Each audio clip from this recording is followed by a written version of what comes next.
صحیح ہے نا, لیکن پھر بھی وہ سمجھنا چاہ رہے ہیں نا, تو اس کی ضروریات کو پوری کرنے کے لیے انہوں نے یہ تفصیل لکھی ہے, اور اس میں کچھ ٹاپکس کو انہوں نے ڈیلیبریٹلی چھوڑ دیا ہے کہ جو اس طرح کی ٹارگٹ آڈینس کو فائدہ نہیں دیں گے, جو ان کی ضرورت نہیں ہے. صحیح ہے نا, کیونکہ آپ لوگوں کو پتہ ہے اس طرح تو تفسیر بندہ مطلب کیا کیا چیزیں انکلوڈ کرنی پڑ جاتی ہیں نا, تو کچھ چیزیں ایکسکلوڈ کرنی پڑتی ہوں گی ڈیلیبریٹلی نا, کہ اپنی آڈینس کو دیکھتے ہوئے, تو وہ بتا رہے ہیں مودودی صاحب. صحیح, جیسے بہت سارے فقہی مسئلے مسائل بھی ڈسکس ہو رہے ہوتے ہوں گے, بہت ساری چیزیں, تو اتنی ساری چیزیں تو تفصیل میں نہیں لکھی جا سکتی نا, تو میرے خیال سے اس طرح کی اور بھی چیزیں ہوں گی جو اسکپ کی ہوں گی. ٹھیک ہے, انہی کی ضروریات کو میں نے پیش نظر رکھا ہے. اچھا نہیں سوری, مگر اس طبقے کے لیے غیر ضروری. پھر جو مقصد میں نے اس کام میں اپنے سامنے رکھا ہے وہ یہ ہے کہ ایک عام ناظر اس کتاب کو پڑھتے ہوئے قرآن کا مفہوم و مدعا بالکل صاف صاف سمجھتا چلا جائے, اور اس سے وہی اثر قبول کرے جو قرآن اس پر ڈالنا چاہتا ہے. نیز دوران مطالعہ میں جہاں جہاں اسے الجھنے پیش اچھا جہاں جہاں اسے, ٹھیک ہے, سوری کسی نے چیک کیا, آئی تھنک یہ تفسیر ایوریج پرسنس کے لیے جو زیادہ غور و فکر نہیں کرنا چاہتے لیکن مین پرابلمس کو سمجھ سکے. مے بی کہہ سکتے ہیں. اوکے alright, so ہم کہاں پر تھے کہ ہاں, پھر جو مقصد میں نے اس کام میں اپنے سامنے رکھا ہے وہ یہ ہے کہ ایک عام ناظر اس کتاب کو پڑھتے ہوئے قرآن کا مفہوم و مدعا بالکل صاف صاف سمجھتا چلا جائے.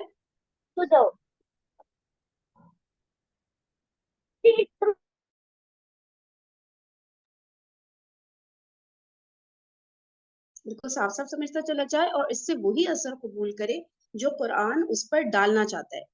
نیز دوران مطالعہ میں جہاں جہاں اس سے الجھنیں پیش آ سکتی ہوں وہ صاف کر دی جائیں.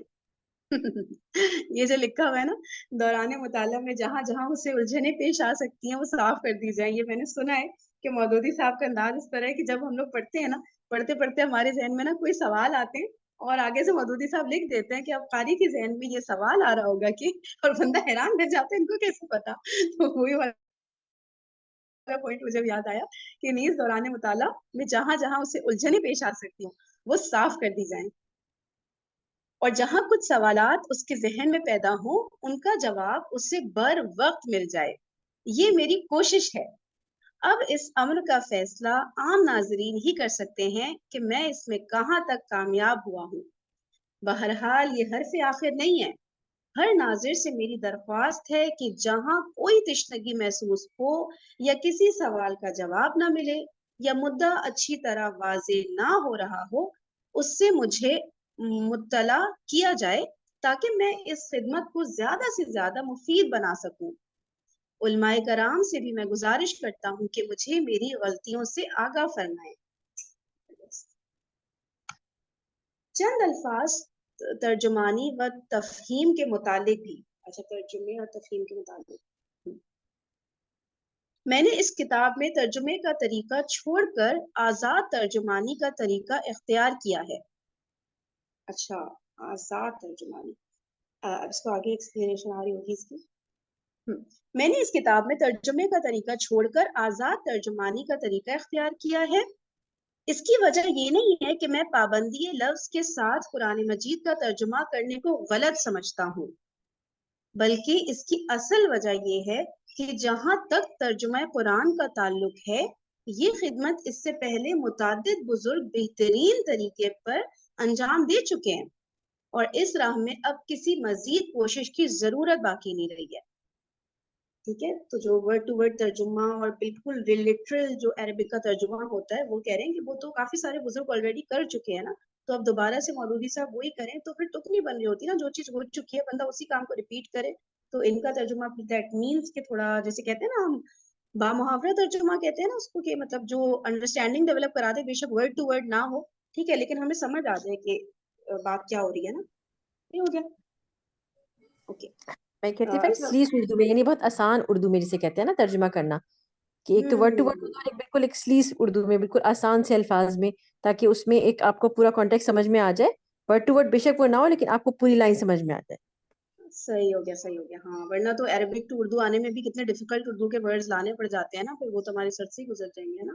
صحیح کہہ رہی ہیں, مطلب ایزی اور اردو. عربک میں نا, عربک کے ظاہر ایک وسیع لینگویج ہے, اس کے ہر لفظ میں مطلب جیسے ہم بولتے ہوئے ایک فیلنگ دیتے ہیں نا کسی بھی لفظ کے حوالے سے, تو عربک میں اس فیلنگ کو دینے کے لیے ڈفرینٹ چھوٹے مطلب زیر زبر اور کچھ نہ کچھ ایسا ڈفرینس ہوتا ہے. تو مودودی صاحب جب ترجمہ کرتے ہیں تو وہ اس فیلنگ کو بھی ساتھ میں مطلب وہ بیان کر دیتے ہیں, تو وہ ایسے لگتا ہے جیسے ایک اسموتھ چیز چل رہی ہے, اس میں کوئی رکاوٹ نہیں آ رہی. آپ کو چیز جو ہے وہ جیسے ترجمہ دوسرا پڑھے نا تو آپ کو سمجھ نہیں آتی کہ اچھا یہ بات ربط نہیں بنتا, کوئی وہ ایک ربط کے ساتھ لے کے چلتے ہیں, تو اس میں لوز نہیں ہوتا. اوکے اوکے, واو امیزنگ, جزاک اللہ, یہ زبردست ہو گیا.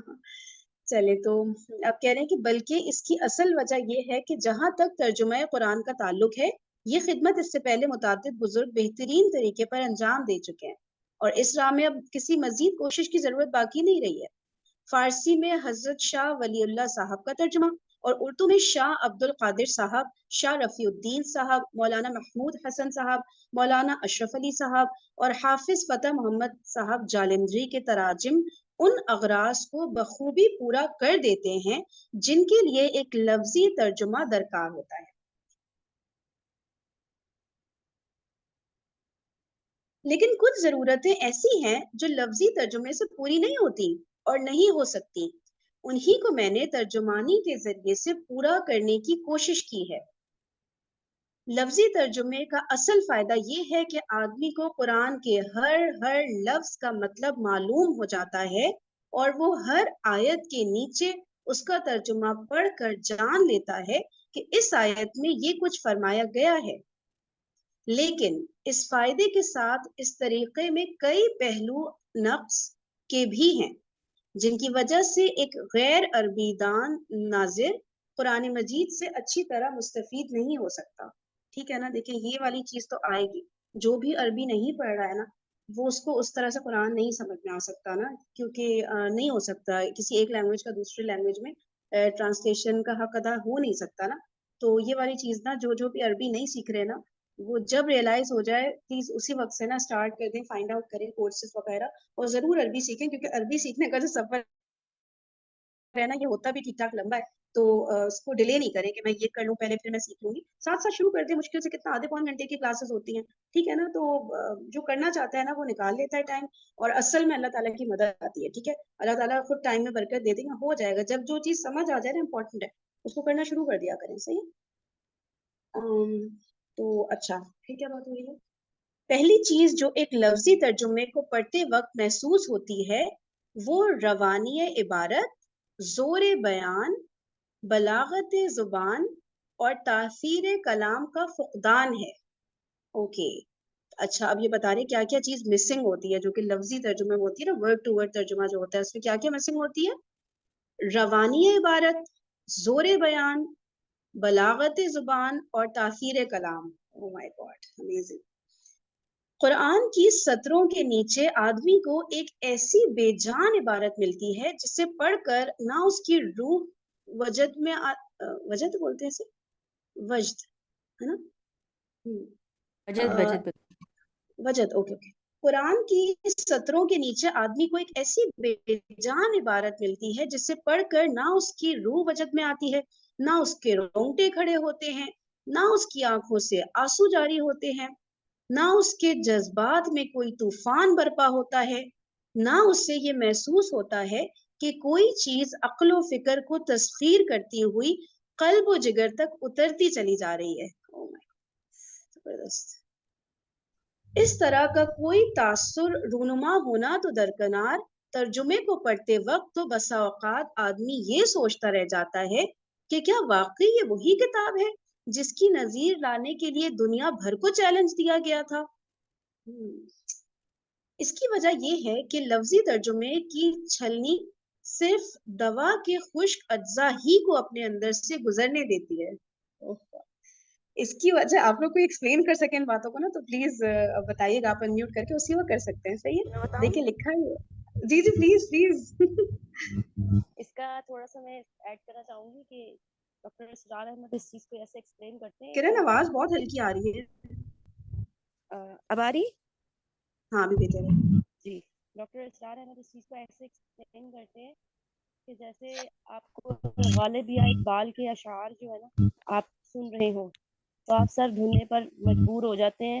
یعنی اگر آپ کو ظاہر ہے آپ کی زبان ہے وہ اردو نا اور آپ کو اس کا سمجھ ہے فہم ہے تو اگر آپ کو وہ سمجھ آ رہی ہے تو آپ بہت سن کر جو ہے وہ کہتے ہیں کہ واہ واہ کیا زبردست بات کی ہے. یعنی شاعری ہے نا مطلب شعر ان کا انداز ایسا ہے تو کم الفاظ میں اور مطلب کافی چیزوں کو سمو دینا اقبال کی اس سے کون واقف نہیں ہے اور باقی شعراء سے بھی.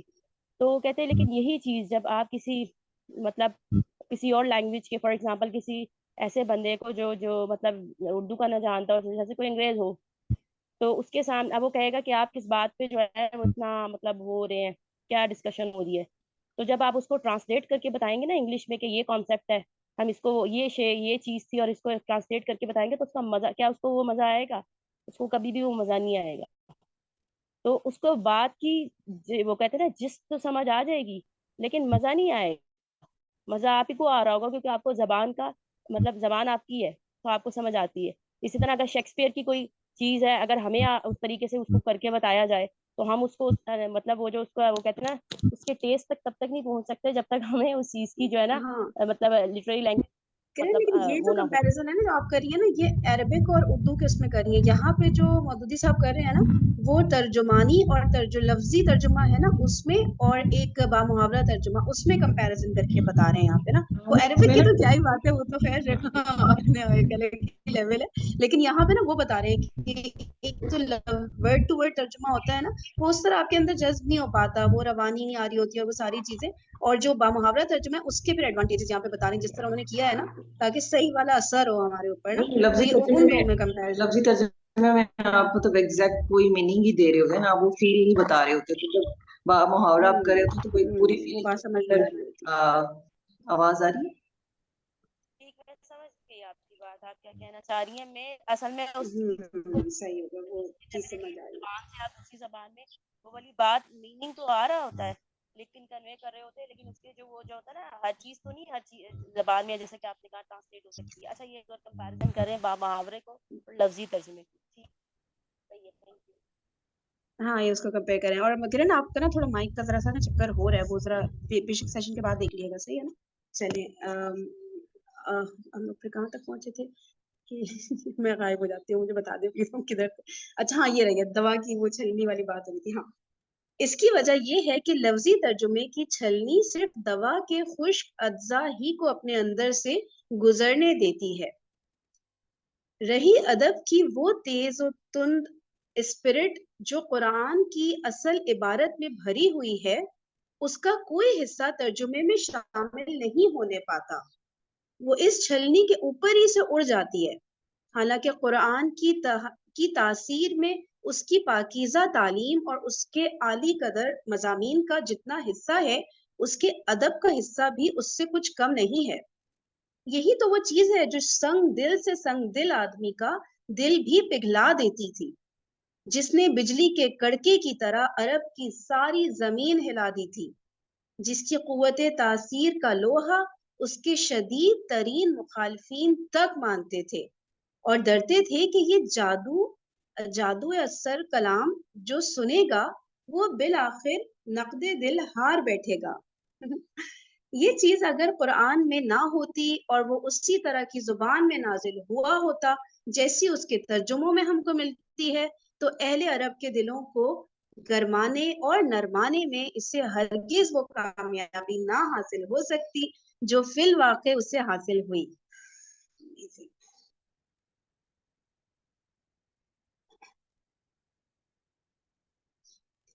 لفظی ترجموں سے طباع کے پوری طرح متاثر نہ ہو سکنے کی ایک وجہ یہ بھی ہے کہ ترجمے بالعموم بین السطور درج کیے جاتے ہیں یا نئے طرز کے مطابق صفحے کو دو حصوں میں تقسیم کر کے ایک طرف کلام اللہ اور دوسری طرف ترجمہ لکھا جاتا ہے.